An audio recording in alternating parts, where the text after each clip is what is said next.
پاکستان میں بسنے والے ہر مسلمان سے مخاطب ہوں، ممبر رسول پر بیٹھنے والے ہر عالم دین سے مخاطب ہوں۔ مرید کے میں ہونے والے واقعے پر اتنی خاموشی، اتنی بے حسی، اس کا مطلب یہ کہ ایک ہی شخص تھا جس نے اسلام کا صحیح چہرہ دکھایا ہمیں، جس نے بتایا کہ اسلام امن کا درس تبھی دیتا ہے جب خانہ کعبہ کی چھت پر بلال حبشی ہو۔ اسلام تلوار کا بھی درس دیتا ہے، اسلام کفار کو آنکھیں دکھانے کا بھی درس دیتا ہے کہ جب آپ کی بہن بیٹیوں پر مشکل وقت ہو۔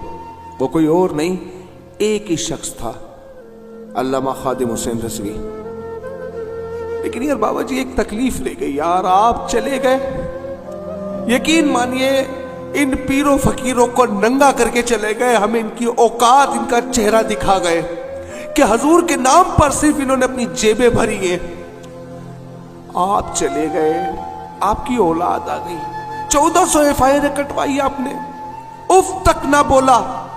جب آپ کو بتایا گیا کہ رینجرز آ گئی تو عجیب شخص ہے جو کہتا ہے کہ یا اللہ تیرا شکر ہے۔ یار یہ تقوی، یہ صبر کا آس دیکھو، میں نے تو ایسے مولوی دیکھے ہیں جو کہتے ہیں ہم روڈوں پہ کیوں نکلے، ہمارا کام ہی نہیں ہے، ہم تو غیر سیاسی ہیں۔ صحیح بات ہے یار، تم میں اور کوفیوں میں کیا فرق ہو سکتا ہے؟ جو میں نے دین پڑھا وہ تو یہ ہے کہ ایک بستی کو الٹانے کا رب حکم دیتا ہے، جبریل امین واپس جاتے ہیں کہ یا اللہ وہ تو نیک لوگ بیٹھے جو تیری عبادت کر رہے ہیں۔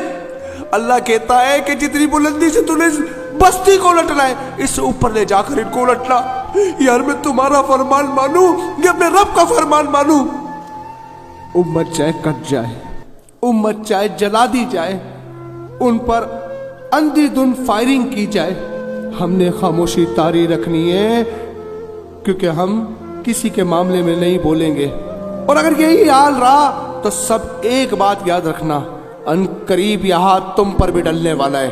آج چاہے الفاظ یہ ہوں کہ یہ کریک ڈاؤن صرف TLP کے لیے تھا، باقی جماعتوں سے ہمارا کوئی لینا دینا نہیں ہے، لیکن یاد رکھنا کہ جب بکری اپنے ریوڑ سے الگ ہوتی ہے نا تو بھیڑیوں کا شکار ہوتی ہے۔ ایک مضبوط آواز کو دبا دیا گیا، جھوٹے کیسز بنا کر یہ سوچ رہے ہیں کہ یہ قوم مان لے گی۔ کیا یہ قوم پٹواری ہے جو ایک بریانی کی پلیٹ پر اپنا ضمیر بیچ دے گی؟ آج دور اتنا جدید ہو چکا ہے، AI کے دور میں اس قسم کی جہلانہ حرکتیں کی جا رہی ہیں کہ جو PTI کی پکچرز لگائی گئی وہی TLP کے اوپر لگا دی گئی۔ یہ اتنے جاہل لوگ ہیں، پھر سمجھ رہے کہ قوم مان لے گی۔ ایک ایک ویڈیو شواہد کے طور پر موجود ہے، چاہے وہ گولیاں چلانے کی ہوں، چاہے وہ جلانے کی ہوں، چاہے وہ کسی بھی لیول پر ہوں، ہر ایک چیز کا ایویڈنس موجود ہے جو قوم دیکھ رہی ہے۔ لیکن پریس کانفرنس کرتے ہوئے داڑھی رکھ کر بھی شرم نہیں آئی، یہ بھی نہ سوچا کہ یہ کیوں سجائی۔ لیکن ایک بات تو طے کہ تمہاری دنیا، تمہاری آخرت سب برباد ہو گئی۔ جس نے قصدن ایک مسلمان کو قتل کیا، اللہ تبارک و تعالیٰ اسے ہمیشہ جہنم میں ڈال دے گا۔ اب چاہیے ایسپیز فون کر کے پوچھے کہ ہم گولیاں چلا رہے تھے، وہ درود پاک پڑھ رہے تھے، ہماری بخشش ہوگی یا نہیں؟ تمہاری بخشش نہیں ہوگی، پوری امت کھڑی ہو کر تمہارے خلاف بولے گی، تم نے نہتے مسلمانوں پر گولیاں چلائی، ہمارے بھائیوں کو تم نے زندہ جلایا۔ ہم تمہارے خلاف کھڑے ہو کر اللہ کی بارگاہ میں گواہی دیں گے، یا اللہ یہ گناہ ہم نے خود دیکھا ہے، یہ ایویڈنس ہم تک پہنچے۔ ہم کفار کے ممالک میں رہ کر بھی یہ اس طرح کی بربریت نہیں دیکھتے جس طرح کی بربریت تم نے بچائی ہے۔ تم واقعی یزیدی لشکر میں سے ہو، تم انسان نہیں ہو سکتے، تمہارے دل پتھر کے، لیکن ہمیں یقین ہے ہمارے رب کا فیصلہ ان قریب آنے والا ہے۔